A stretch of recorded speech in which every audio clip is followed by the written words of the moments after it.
ગુજરાત સરકાર દ્વારા દીકરીઓના જન્મ અને શિક્ષણને પ્રોત્સાહન આપવા માટે વહાલી દીકરી યોજના અમલમાં મૂકવામાં આવી છે। આ યોજનાનો મુખ્ય ઉદ્દેશ સ્ત્રી ભ્રૂણ હત્યાને અટકાવવાનો અને દીકરીઓના જન્મ દરને વધારવાનો છે।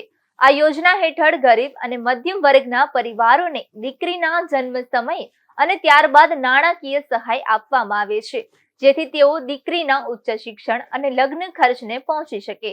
આ યોજનાનો લાભ તારીખ 2/8/2019 રોજ અથવા ત્યારબાદ જન્મેલી દીકરીઓને મળવાપાત્ર છે। યોજનાની પાત્રતા માટે કેટલાક માપદંડો પણ નક્કી કરવામાં આવ્યા છે, જેમાં દીકરી પરિવારની પ્રથમ 3 સંતાનો પૈકીની હોવી જોઈએ। પ્રથમ 3 સંતાનોમાં દીકરીઓની સંખ્યાને ધ્યાનમાં લેવામાં આવશે। દીકરીના માતા પિતાએ બાળ લગ્ન પ્રતિબંધક અધિનિયમ 2006 ની જોગવાઈ મુજબ પુખ્ત વયે લગ્ન કરેલા હોવા જોઈએ। દંપતીની વાર્ષિક આવક ₹2 લાખથી વધુ ન હોવી જોઈએ। યોજના હેઠળ મળવા પાત્ર લાભ। પ્રથમ હપ્તો। દીકરી જ્યારે પહેલા ધોરણમાં પ્રવેશ મેળવે ત્યારે ₹4,000ની સહાય। બીજો હપ્તો। દીકરી જ્યારે 9મા ધોરણમાં પ્રવેશ મેળવે ત્યારે ₹6,000ની સહાય। ત્રીજો હપ્તો।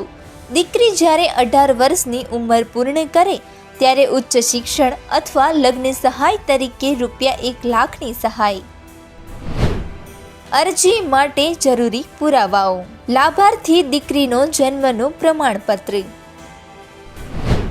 માતા પિતાના આધાર કાર્ડ, માતા પિતાના શાળા છોડ્યાનું પ્રમાણપત્ર અથવા જન્મનો પ્રમાણપત્ર ઉંમરના પુરાવા તરીકે, માતા પિતાની કુલ વાર્ષિક આવકનો પ્રમાણપત્ર સરકારી માન્ય અધિકારી દ્વારા પ્રમાણિત, દંપતીના પોતાના હયાત તમામ બાળકોના જન્મનું પ્રમાણપત્ર, નિયત નમૂનામાં સમક્ષ અધિકારી સમક્ષ કરેલ દંપતીનું સોગંદનામું, અરજદારના રેશન કાર્ડની નકલ, લાભાર્થી દીકરીના માતા પિતાના બેંક ખાતાની પાસબુકની નકલ, લાભાર્થી દીકરીના માતા પિતાના લગ્નનું પ્રમાણપત્ર સર્ટિફિકેટ, લાભાર્થી દીકરીનું આધાર કાર્ડની નકલ જો ઉપલબ્ધ હોય તો।